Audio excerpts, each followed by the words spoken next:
ಈ ಜೀವ ನಿನಗಾಗಿ ಮುಂದುವರಿದ ಭಾಗ 63. ಸನ್ನಿ ಆನ್ಸರ್ ಶೀಟ್ ಹಿಡಿದು ಎಕ್ಸಾಮ್ ಹಾಲ್ಗೆ ಹೋಗತೊಡಗಿದಾಗ ಅವನನ್ನು ನೋಡಿ ನೇಹಾಳಿಗೆ ಕೋಪ ಬರತೊಡಗಿತು. ಕೋಪದಿಂದ ಬುಸುಗುಡುತ್ತಾ, ಎಷ್ಟು ಕೊಬ್ಬು ಇವನಿಗೆ, ನನ್ನ ಮಾತನ್ನೇ ಮೀರಿ ಹೋಗ್ತಾ ಇದ್ದಾನೆ. ಇಷ್ಟು ದಿನ ನನ್ನ ಹಿಂದೆ ನಾಯಿ ತರ ಇರ್ತಾ ಇದ್ದ, ಆದ್ರೆ ಈಗ ಒಂದೇ ಕ್ಷಣದಲ್ಲಿ ನನ್ನ ಜೊತೆ ಬ್ರೇಕಪ್ ಮಾಡ್ಕೊಂಡು ಹೋದ. ನಾನ್ ಡಿಬ್ಬರ್ ಆಗ್ಬಾರ್ದು, ಏನಾದ್ರು ಮಾಡಿ ಡ್ಯಾಡ್ ಅಂತ ಅವಳು ಹೇಳಿದಾಗ ಪ್ರಾಂಶುಪಾಲರು ಮೇಲ್ವಿಚಾರಕರ ಮುಂದೆ ಕೈ ಜೋಡಿಸಿ, ಮುಕುಂದ್ ಅವರೇ, ಪ್ಲೀಸ್ ನನ್ನ ಮಗಳನ್ನ ಡಿಬಾರ್ ಮಾಡಬೇಡಿ, ಅವಳಿಗೆ ಎಕ್ಸಾಮ್ ಬರೆಯಕ್ಕೆ ಬಿಡಿ, ನಿಮ್ಗೆ ಕೈ ಮುಗಿತೇನೆ, ನನ್ನ ಮಗಳ ಭವಿಷ್ಯ ಹಾಳು ಮಾಡಬೇಡಿ ಅಂತ ಅವರು ಹೇಳುತ್ತಿದ್ದಾಗ ಮೇಲ್ವಿಚಾರಕರು ನೇಹಾಳ ಕಡೆ ನೋಡಿದರು. ಅವಳು ಒಂಚೂರು ಪಶ್ಚಾತ್ತಾಪವಿಲ್ಲದೆ ಅಹಂಕಾರದಿಂದ ನಿಂತಿದ್ದಳು. ನೀವು ನೋಡಿದ್ರೆ ನಿಮ್ಮ ಮಗಳಿಗೋಸ್ಕರ ನನ್ನ ಮುಂದೆ ಕೈ ಜೋಡಿಸಿ ನಿಂತಿದ್ದೀರ, ಆದ್ರೆ ನಿಮ್ಮ ಮಗಳ ಕಣ್ಣಲ್ಲಿ ಒಂಚೂರು ಪಶ್ಚಾತ್ತಾಪ ಅನ್ನೋದಿಲ್ಲ. ನೀವೇ ನೋಡಿ ಹೇಗೆ ಅಹಂಕಾರದಿಂದ ನಿಂತಿದ್ದಾಳೆ ಅಂತ. ಮೇಲ್ವಿಚಾರಕರ ಮಾತು ಕೇಳಿದ ಪ್ರಾಂಶುಪಾಲರು ನೇಹಾಳ ಹತ್ತಿರ ಬಂದು, ಹೋಗಿ ಅವ್ರ ಕಾಲಿಗೆ ಬಿದ್ದು ಕ್ಷಮೆ ಕೇಳು, ಇಲ್ಲ ಅಂದ್ರೆ ನೀನ್ ಡಿಬಾರ್ ಆಗೋದನ್ನು ನನ್ನಿಂದಲೂ ತಡೆಯಕ್ಕಾಗಲ್ಲ. ಇದನ್ನು ಕೇಳಿ ಕೋಪಗೊಂಡವಳು, ಏನು, ನಾನು ಇವರ ಕಾಲಿಗೆ ಬಿದ್ದ ಕ್ಷಮೆ ಕೇಳ್ಬೇಕಾ? ಇಂಪಾಸಿಬಲ್. ಈ ನೇಹಾಳಿಗೆ ಆರ್ಡರ್ ಮಾಡೋದೇ ಗೊತ್ತು ವಿನ ರಿಕ್ವೆಸ್ಟ್ ಮಾಡೋದಲ್ಲ. ನಾನೇಕ ಅವ್ರ ಕಾಲಿಗೆ ಬಿದ್ದ ಕ್ಷಮೆ ಕೇಳಿ, ಬೇಕಾದ್ರೆ ಅವರೇ ಬಂದು ನನ್ನ ಹತ್ರ ಕ್ಷಮೆ ಕೇಳಿ. ಈ ಹೊತ್ತಲ್ಲಿ ಇದೆಲ್ಲ ಬೇಕಾ ನೇಹಾ? ನೀನ್ ಕ್ಷಮೆ ಕೇಳಿದ್ರೆ ನಾವಿಬ್ರು ಈ ಕಾಲೇಜಲ್ಲಿ ಉಳಿದ್ಕೊಂಡ್ ಬಿಡ್ತೀವಿ, ಇಲ್ಲಾಂದ್ರೆ ಇಬ್ಬರನ್ನು ಡಿಬರ್ ಮಾಡಿಸ್ಬಿಡ್ತಾರೆ. ಹೋಗಿ ಕ್ಷಮೆ ಕೇಳಮ್ಮ. ನೋ, ನಾನು ಯಾರ ಹತ್ರನೂ ಕ್ಷಮೆ ಕೇಳಲ್ಲ. ಬೇಕಾದ್ರೆ ನೀವೇ ಅವರ ಕಾಲು ಇಟ್ಕೊಂಡು ಕ್ಷಮೆ ಕೇಳಿ, ಆದ್ರೆ ನಾನು ಜಪ್ಪಯ್ಯ ಅಂದ್ರೂ ಕೂಡ ಯಾರ ಹತ್ರನೂ ಕ್ಷಮೆ ಕೇಳಲ್ಲ. ಅವಳ ಮಾತು ಕೇಳಿ ಸಿಟ್ಟಾದ ಮುಕುಂದ್ರವರು, ರೀ ಅಕುಲ್, ಇವಳನ್ನು ಈ ಕೂಡಲ್ಲಿ ಡಿಬರ್ ಮಾಡಿಬಿಡೋಣ, ಹಾಗೆ ಪ್ರಿನ್ಸಿಪಲ್ ವಿರುದ್ಧ ಮ್ಯಾನೇಜ್ಮೆಂಟ್ಗೆ ಕಂಪ್ಲೇಂಟ್ ಮಾಡಬೇಕು ಬನ್ನಿ ಅಂತ ಹೇಳಿ ಅವರನ್ನು ಕರೆದುಕೊಂಡು ಹೋದರು. ಇದನ್ನು ನೋಡಿ ಸಿಟ್ಟಾದ ಪ್ರಾಂಶುಪಾಲರು, ಈಗ ನಿನ್ನ ಖುಷಿನ, ನಿನ್ನಿಂದ ನನ್ನ ಮರ್ಯಾದೆ ಕೂಡ ಹೊರಟೋಯ್ತು. ಏನೇ ಆಗಿರೋದು ನಿನಗೆ? ಸಾರಿ ಕೇಳಿದ್ರೆ ನಿನ್ನ ಗಂಟೆನಾದ್ರೂ ಹೋಗ್ತಾ ಇತ್ತಾ? ಈಗ ನೋಡು, ಇಬ್ರು ಕೂಡ ಈ ಕಾಲೇಜಿನಿಂದ ಗೇಟ್ ಪಾಸ್ ಆಗ್ತಾ ಇದೀವಿ. ಫೈನಲ್ ಎಕ್ಸಾಮ್, ಅದನ್ನೇ ನಿನ್ನ ಕೈಲಿ ಬರೆಯೋಕ್ಕಾಗಿಲ್ಲ. ಅವನ ತಂಟೆಗೆ ಹೋಗ್ಬೇಡ ಅಂತ ನಾನು ನಿನ್ಗೆ ಮೊದಲೇ ಹೇಳಿದೆ. ಅವನನ್ನು ಸಿಕ್ಕಿ ಸಾಕಕ್ಕೆ ಹೋಗಿ ಈಗ ನೀನೇ ಸಿಕ್ಕಿ ಹಾಕೊಂಡು ಎಕ್ಸಾಮ್ ಹಾಲ್ನಿಂದ ಹೊರ ಬಂದಿದೆಯಲ್ವಾ? ಎಲ್ಲರೆದುರು ನಾನು ಹೇಗೆ ತಲೆ ಎತ್ಕೊಂಡು ಓಡಾಡಲಿ? ಡ್ಯಾಡ್, ನೀವು ಈ ಕಾಲೇಜಿನ ಪ್ರಿನ್ಸಿಪಲ್, ಏನಾದರೂ ಮಾಡಿ, ನಾನು ಎಕ್ಸಾಮ್ ಬರೀಬೇಕು ಅಂತ ಹೇಳಿದಾಗ ಕೋಪಗೊಂಡ ಪ್ರಾಂಶುಪಾಲರು ಅವಳಿಗೆ ಒಂದು ಏಟು ಹೊಡೆದು, ಅವಾಗಿಂದ ಇನ್ವಿಜಿಲೇಟರ್ಗೆ ಸಾರಿ ಕೇಳು ಅಂತ ಹೇಳಿದೆ, ಆದರೆ ನೀನು ಅಹಂಕಾರ ತೋರಿಸಿ ಎಲ್ಲವನ್ನು ಬರ್ಬಾದ್ ಮಾಡಿಬಿಟ್ಟೆ. ಈಗ ಏನು ಮಾಡೋಕ್ಕಾಗತ್ತೆ? ಏನು ಮಾಡೋಕ್ಕಾಗಲ್ಲ, ಇಬ್ರು ಮನೆಗೆ ಹೋಗ್ಬೇಕಷ್ಟೆ. ನಿನಗೆ ಮುದ್ದು ಮಾಡಿ ಬೆಳೆಸಿದ್ದು ಜಾಸ್ತಿ ಆಯಿತು, ಅದಕ್ಕೆ ಈಗ ಈ ರೀತಿ ಪರಿಸ್ಥಿತಿ ಎದುರಾಗಿದೆ. ನಿನ್ನಿಂದ ಎಲ್ಲರಿದ್ರು ನನ್ನ ಮರ್ಯಾದೆಯಲ್ಲಿ ಹೊಟ್ಟೋಯ್ತು, ನಡೆ ಈಗ ಮನೆಗೆ ಹೋಗೋಣ ಅಂತ ಹೇಳಿ ಅವಳನ್ನು ಮನೆಗೆ ಕರೆದುಕೊಂಡು ಹೋದರು. ಇತ್ತ ಅಗಸ್ತ್ಯ, ಆದ್ಯ ಮತ್ತು ಗಗನ್ ಖುಷಿಯಿಂದ ಎಕ್ಸಾಮ್ ಬರೆಯುತ್ತಿದ್ದರು. ಮೇಲ್ವಿಚಾರಕರು ಮ್ಯಾನೇಜ್ಮೆಂಟ್ಗೆ ಕಂಪ್ಲೇಂಟ್ ಮಾಡಿ ಪ್ರಾಂಶುಪಾಲರಿಗೆ ನೋಟಿಸ್ ಕಳುಹಿಸಿದರು. ಪ್ರಾಂಶುಪಾಲರು ಹಾಗೂ ನೇಹಾ ಇಬ್ಬರನ್ನು ಕಾಲೇಜಿನಿಂದ ಡಿಬಾರ್ ಮಾಡಲಾಯಿತು. ಸನ್ನಿ ಅವಳಿಂದ ದೂರಾಗಿದ್ದು ಅವಳಿಗೆ ಸಹಿಸಿಕೊಳ್ಳಲಾಗಲಿಲ್ಲ. ಕೋಪ, ಅಸಹನೆಯಿಂದ ಅಸಹಾಯಕಳಾಗಿ ಬುಸುಗುಡುತ್ತಿದ್ದಳು. ಎಲ್ಲ ಎಕ್ಸಾಮ್ಗಳು ಮುಗಿದು ಅಗಸ್ತ್ಯ, ಆದ್ಯ ಮತ್ತು ಗಗನ್ ಮನೆಗೆ ಹೋಗಲು ರೆಡಿಯಾಗುತ್ತಿದ್ದರು. ಸನ್ನಿ ಈ ಮೂವರು ಇದ್ದಲ್ಲಿ ಬರತೊಡಗಿದನು. ಇದನ್ನು ನೋಡಿದ ಆದ್ಯ, ಇವನ್ಯಾಕೆ ನಮ್ಮ ಕಡೆಗೇನೆ ಬರ್ತಾ ಇದ್ದಾನೆ? ಅವನು ಎಲ್ಲಿಗಾದ್ರೂ ಬರಲಿ, ನಿನ್ಗೇನು, ನಡಿ ಮನೆಗೆ ಹೋಗೋಣ. ಅಲ್ಲಾಗೂ ಅವನು ನಮ್ಮ ಹತ್ರನೇ ಬರ್ತಿರುವ ಹಾಗೆ ಕಾಣಿಸ್ತಾ ಇದೆ. ಹೌದು ಅಗಸ್ತ್ಯ, ನನಗೂ ಕೂಡ ಹಾಗೇನೆ ಅನಿಸ್ತಾ ಇದೆ. ಗಗನ್, ನೀನು ಕೂಡ ಅವಳ ಜೊತೆ ಸೇರಿ ಅವಳ ಥರ ಮಾತಾಡಿ ಕಲ್ತಿದ್ಯಾ, ಅವನು ಯಾಕೆ ನಮ್ಮ ಹತ್ರ ಬರ್ತಾನೆ? ಹಾಗೂ ನೇಹಾ ಡಿಬಾರ್ ಆದ್ಲು ಅಲ್ವಾ, ಅದರ ಸೇಡನ್ನು ತೀರಿಸ್ಕೊಳ್ಳೋಕೆ ಬರ್ತಾ ಇದ್ದಾನೆ ಅಂತ ಅನಿಸ್ತಾ ಇದೆ. ಬಂದ್ರೆ ಬರ್ಲಿ ಬಿಡು, ನಾವು ಕೂಡ ಒಂದು ಕೈ ನೋಡೇ ಬಿಡೋಣ ಅಂತ ಹೇಳಿ ಗಗನ್ ಎದ್ದು ನಿಂತುಕೊಂಡನು. ಆಗ ಅಗಸ್ತ್ಯ ಅವನನ್ನು ತಡೆದು, ನೀನ್ ಯಾಕೋ ಅದ್ರಗೆಟ್ಟ ಆಂಜನೇಯನ್ ಥರ ಆಡ್ತಾ ಇದೆಯಾ? ನಿನಗೆ ಗೊತ್ತಾ ಅವ್ನು ನಮ್ಮ ಜೊತೆ ಜಗಳ ಮಾಡೋಕ್ಕೆ ಬರ್ತಾ ಇದ್ದಾನೆ ಅಂತ? ಇಲ್ಲ ಅಲ್ವಾ? ಗೊತ್ತಿಲ್ಲ ಅಂದಮೇಲೆ ಸುಮ್ಮನೆ ಇರಬೇಕು. ಈಗ ಇಬ್ರು ಸುಮ್ಮನೆ ನಿಂತಿರ್ಬೇಕು. ಅವನೇನಾದ್ರೂ ಮಾತಾಡೋಕ್ಕೆ ಬಂದ್ರೆ ನಾನು ಅವನ ಜೊತೆ ಮಾತಾಡ್ತೀನಿ ಅಂತ ಅಗಸ್ತ್ಯ ಹೇಳುತ್ತಿರುವಾಗಲೇ ಸನ್ನಿ ಅವನ ಮುಂದೆ ಬಂದು ನಿಂತನು. ಆದ್ಯ ಮತ್ತು ಗಗನ್ ಜಗಳ ಮಾಡಕ್ಕೆ ರೆಡಿಯಾಗಿ ನಿಂತಿದ್ದರು. ಸನ್ನಿ ಅಗಸ್ತ್ಯನ ಕೈ ಹಿಡಿದು, ಐಮ್ ಸಾರಿ ಅಗಸ್ತ್ಯ, ನಾನು ನಿನಗೆ ತುಂಬಾನೇ ಅವಮಾನ ಮಾಡಿದ್ದೆ. ನೇಹಳ ಮಾತು ಕೇಳಿ ನಿನಗೆ ಎಷ್ಟು ಕಾಟು ಕೊಡಬೇಕೋ ಅಷ್ಟು ಕೊಟ್ಟಿದ್ದೀನಿ. ಆಗ ನಾನಾಗಿರ್ಲಿಲ್ಲ, ಅವಳು ಕೈಗೊಂಬೆಯಾಗಿದ್ದೆ. ಅದಕ್ಕೆ ಅವಳ ಮಾತು ಕೇಳಿ ನಿನಗೆ ಹಿಂಸೆ ಮಾಡ್ತಾ ಇದ್ದೆ. ಅವಳಿಗೇನು ಅಂತ ಈಗ ನನಗೆ ಜ್ಞಾನೋದಯ ಆಗಿದೆ. ನನ್ನನ್ನು ಕ್ಷಮಿಸಿಬಿಡು ಅಗಸ್ತ್ಯ. ನಾನು ಮಾಡಿದ ತಪ್ಪನ್ನು ನೀನು ಕ್ಷಮಿಸ್ತೇ ಇಲ್ವೋ ನನಗೆ ಗೊತ್ತಿಲ್ಲ, ಆದರೆ ನನಗೆ ನನ್ನ ತಪ್ಪಿನ ಅರಿವಾಗಿದೆ. ಇನ್ಮೇಲೆ ಯಾರಿಗೂ ಕೂಡ ತೊಂದರೆ ಕೊಡಲ್ಲ ಅಂತ ಹೇಳಿ ಆದ್ಯ ಮತ್ತು ಗಗನ್ ಕಡೆ ನೋಡಿ, ನಿಮ್ಮಿಬ್ಬರ ಹತ್ರ ಕೂಡ ನಾನು ಸಾರಿ ಕೇಳ್ತಾ ಇದ್ದೀನಿ. ಎಸ್ಪೆಷಲಿ ಆದ್ಯ, ನಾನು ನಿನ್ನನ್ನು ತುಂಬಾ ಗೋಳು ಹೊಯ್ಕೊಂಡಿದ್ದೀನಿ. ನೇಹಾಳ ಮಾತು ಕೇಳಿ ನಿನ್ನ ಜೊತೆ ಕೆಟ್ಟದಾಗಿ ವರ್ತಿಸೋಕ್ಕೆ ಹೋಗಿದ್ದೆ. ನಾನು ಮಾಡಿದ ತಪ್ಪಿಗೆ ಪ್ರಾಯಶ್ಚಿತ್ತನೇ ಇಲ್ಲ. ಪ್ಲೀಸ್ ಆದ್ಯ, ನನಗೆ ಕ್ಷಮಿಸ್ಬಿಡು. ನನ್ನ ನಿನ್ನ ಅಣ್ಣ ಅಂತ ಅಂದ್ಕೊಂಡು ಕ್ಷಮಿಸೋಕ್ಕೆ ಟ್ರೈ ಮಾಡು ಅಂತ ಹೇಳುತ್ತಾ ಅವಳ ಎದುರು ಕೈ ಜೋಡಿಸಿ ನಿಂತನು. ಅವನನ್ನು ನೋಡಿ ಅವಳ ಮನಸ್ಸು ಕರಗಿ ಅವನ ಕೈ ಹಿಡಿದ ಅವಳು, ಅಣ್ಣ ಅಂತ ಹೇಳಿದ ಅಂದಮೇಲೆ ಈ ತಂಗಿ ನಿನ್ನನ್ನು ಖಂಡಿತ ಕ್ಷಮಿಸ್ತಾಳೆ. ನಿನಗೆ ನಿನ್ನ ತಪ್ಪಿನ ಅರಿವಾಗಿದೆ ಅಲ್ವಾ, ಅಷ್ಟು ಸಾಕು.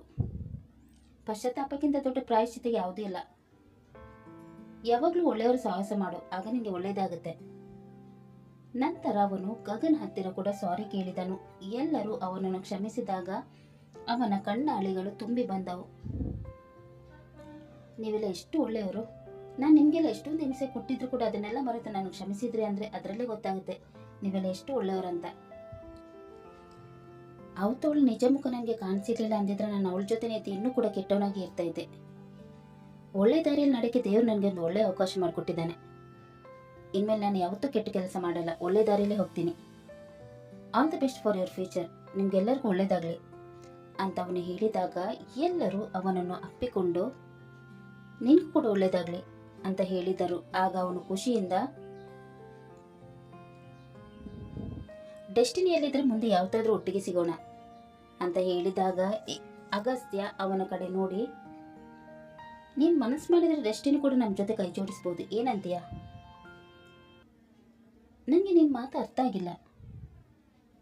ಅಂದರೆ ನಾವು 4 ಜನನ ಒಟ್ಟಿಗೆ ಒಂದೇ ಕಂಪ್ನಿಯಲ್ಲಿ ಕೆಲಸ ಯಾಕೆ ಮಾಡಬಾರ್ದು? ಒಂದೇ ಕಂಪ್ನಿಯಲ್ಲಿ ಕೆಲಸನ? ಅದು ಹೇಗೆ ಸಾಧ್ಯ? ನಾವು 3 ಜನ ರಿಸಲ್ಟ್ ಬಂದಮೇಲೆ ಬೆಂಗಳೂರಿಗೆ ಹೋಗ್ತಾ ಇದ್ದೀವಿ. ಅಲ್ಲಿ ನಮ್ಮ ಅಂಕಲ್ಗೆ ಪರಿಚಯ ಇರುವವ್ರ ಕಂಪನಿ ಇದೆ, ನಮಗೆ ಅಲ್ಲಿ ಕೆಲಸ ಕೊಡಿಸ್ತಾರಂತೆ. ನಿನಗೆ ಇಷ್ಟ ಇದ್ದರೆ ನೀನು ಕೂಡ ನಮ್ಮ ಜೊತೆ ಬರ್ಬೋದು. ಹೌದಾ? ಬ್ಯಾಂಗ್ಳೂರಲ್ಲಿ ಯಾವ company? Dhanraj group of company. Company ಹೆಸರು ಕೇಳಿದ ಕೂಡಲೇ ಸನ್ನಿಗೆ ಏನೋ ನೆನಪಾಗಿ, ಈ ಹೆಸರು ಎಲ್ಲೋ ಕೇಳಿದ್ದೀನಿ ಅಲ್ವಾ? ಕೇಳಿರ್ಬೋದು, ಯಾಕಂದ್ರೆ ಅದು ಇಂಡಿಯಾದ ಟಾಪ್ ಮೋಸ್ಟ್ ಕಂಪ್ನಿ. ಅದ್ರ ಬಗ್ಗೆ ಗೊತ್ತಿಲ್ಲ, ಬಟ್ ಯಾರೋ ಈ ಹೆಸರು ಹೇಳಿದ್ದನ್ನು ಕೇಳಿಸ್ಕೊಂಡಿದ್ದೆ. ಇಂಡಿಯಾದ ಟಾಪ್ ಮೋಸ್ಟ್ ಕಂಪ್ನಿಯಲ್ಲಿ ನಮಗೆಲ್ಲ ನಿಜವಾಗ್ಲೂ ಕೆಲಸ ಸಿಗುತ್ತಾ? ಖಂಡಿತವಾಗ್ಲೂ ಸಿಗುತ್ತೆ. ಅಂಕಲ್ ಕೆಲಸ ಕೊಡಿಸ್ತೀನಿ ಅಂತ ಭರವಸೆ ಕೊಟ್ಟಿದ್ದಾರೆ. ನಿನಗೆ ನಮ್ಮ ಜೊತೆ ಬರೋಕ್ಕೆ ಮನಸ್ಸಿದ್ರೆ ಹೇಳು, ನಾನು ಅಂಕಲ್ ಜೊತೆ ಮಾತಾಡ್ತೀನಿ. ಒಳ್ಳೆ ಕಂಪ್ನಿ ಅಂದರೆ ಯಾರು ಬೇಡ ಅಂತಾರೆ. ನಾನು ಕೂಡ ನಿಮ್ಮ ಜೊತೆ ಬರ್ತೀನಿ. ಇಷ್ಟು ದಿನ ಕೆಟ್ಟವನಾಗಿದ್ದವನು ನಿಮ್ಮ ಜೊತೆ ಸೇರಿ ಒಳ್ಳೆಯವನಾಗ್ಬೋದು. ಯಾವಾಗ ಹೋಗ್ತಾ ಇದ್ದೀರಾ? ಒಂದ್ಸಲ ರಿಸಲ್ಟ್ ಬರಲಿ, ಆಮೇಲೆ ಹೋಗೋಣ. ಬರೀ ನಿಮ್ಮ ಜೊತೆ 2 ಮಾತು ಒಳ್ಳೇದು ಮಾತಾಡಿದ್ದಕ್ಕೆ ನನಗೆ ಕೆಲಸ ಕೊಡಿಸುವ ಮಟ್ಟಕ್ಕೆ ಬಂದರೆ, ನಿಮ್ಮ ಜಾಗದಲ್ಲಿ ನಾನೇನಾದರೂ ಇದ್ದಿದ್ರೆ ನಾನು ಖಂಡಿತ ನಿಮ್ಮನ್ನೆಲ್ಲ ಕ್ಷಮಿಸ್ತಾ ಇರಲಿಲ್ಲ. ಕೆಲಸ ಅಂತೂ ಖಂಡಿತ ಕೊಡಿಸ್ತಾ ಇರಲಿಲ್ಲ. ನಿಮ್ಮೆಲ್ಲರ ಮನಸ್ಸು ಎಷ್ಟು ವಿಶಾಲವಾಗಿದೆ. ಒಳ್ಳೇದಾಯಿತು ನಾನು ನಿಮ್ಮ ಟೀಮ್ ಸೇರ್ಕೊಂಡಿರೋದು, ಇಲ್ಲಾಂದಿದ್ದೀರ ಕೆಟ್ಟವನಾಗಿರ್ತಾ ಇದೆ. ಈ ವಿಷಯನ ನಾನು ಮಾಮ್ ಡ್ಯಾಡ್ಗೆ ಹೇಳಿದ್ರೆ ಅವ್ರು ಖಂಡಿತವಾಗ್ಲೂ ಖುಷಿ ಪಡ್ತಾರೆ.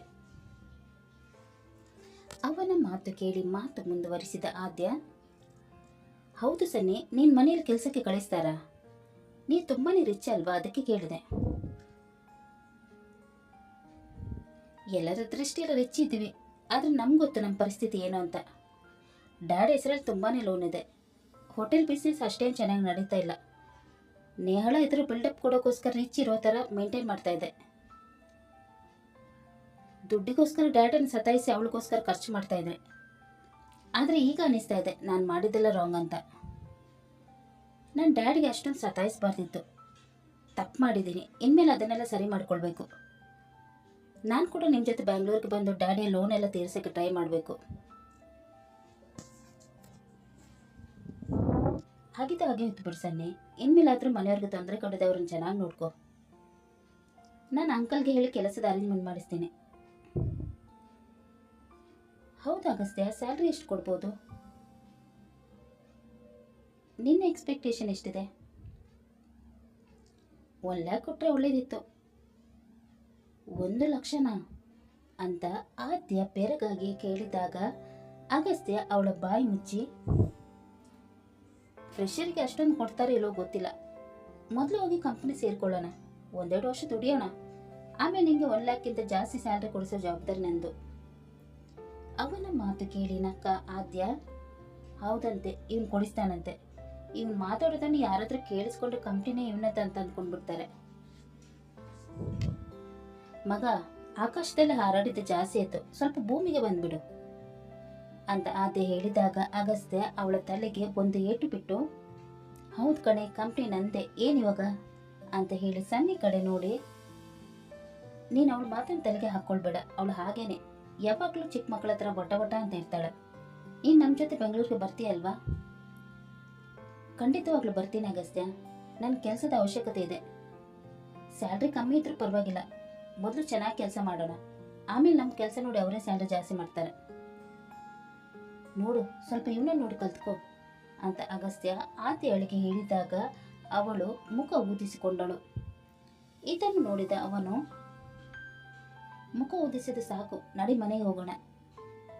ಸನಿ, ನಿನ್ನ ನಂಬರ್ ಕೊಡು ಅಂತ ಹೇಳಿ ಅವನ ಮೊಬೈಲ್ ನಂಬರನ್ನು ತೆಗೆದುಕೊಂಡು, ರಿಸಲ್ಟ್ ದಿವಸ ಸಿಗೋಣ, ನಾವಿಲ್ಲಿ ಬರ್ತೀವಿ ಅಂತ ಹೇಳಿದ ಅವನು ಆದ್ಯಳನ್ನು ಕರೆದುಕೊಂಡು ಗಗನ್ ಜೊತೆ ಮನೆಗೆ ಹೊರಟನು. ಸನ್ನಿ ಕೂಡ ಮನೆಗೆ ಹೊರಟನು. ಮುಖ ಊದಿಸಿಕೊಂಡಿದ್ದ ಆದ್ಯಳನ್ನು ನೋಡಿ ನಕ್ಕ ಅಗಸ್ತ್ಯ, ಸಾಕ್ ಮಾಡಿ ಮುಖ ಊದಿಸಿದ್ದು, ಬಾ ನಿನಗೆ ಇವತ್ತು ಐಸ್ ಕ್ರೀಮ್ ಕೊಡಿಸ್ತೀನಿ. ಇದನ್ನು ಕೇಳಿದ ಅವಳ ಮುಖ ಅರಳಿ, ಐಸ್ ಕ್ರೀಮಾ, ನಡಿ ಈಗಲೇ ಹೋಗೋಣ ಅಂತ ಹೇಳಿದಳು. ಇದನ್ನು ಕೇಳಿ ಅಗಸ್ತ್ಯ ಮತ್ತು ಗಗನ್ ಜೋರಾಗಿ ನಕ್ಕರು. ಅವರ ಜೊತೆ ಆದ್ಯ ಕೂಡ ಜೋರಾಗಿ ನಕ್ಕಳು. ಕತೆ ಮುಂದುವರಿಯಿತು. ಸನ್ನಿ ಯಾರಿಂದ ಧನ್ರಾಜ್ ಗ್ರೂಪ್ ಆಫ್ ಕಂಪ್ನೀಸ್ ಬಗ್ಗೆ ಕೇಳಿಸಿಕೊಂಡಿದ್ದ ಅನ್ನೋದನ್ನು ತಿಳಿಯಲು ಮುಂದಿನ ಸಂಚಿಕೆಯಾಗಿ ಕಾಯೋಣ. ಅಲ್ಲಿ ತನಕ ಈ ಕತೆ ನಿಮಗೆ ಇಷ್ಟವಾದಲ್ಲಿ ಲೈಕ್ ಮಾಡಿ, ಶೇರ್ ಮಾಡಿ ಮತ್ತು ಸಬ್ಸ್ಕ್ರೈಬ್ ಮಾಡೋದನ್ನು ಮಾತ್ರ ಮರಿಬೇಡಿ. ಹಾಗೆ ಕತೆ ಹೇಗಿದೆ ಅಂತ ಕಾಮೆಂಟ್ ಬಾಕ್ಸಲ್ಲಿ ತಿಳಿಸಿ. ಧನ್ಯವಾದಗಳು.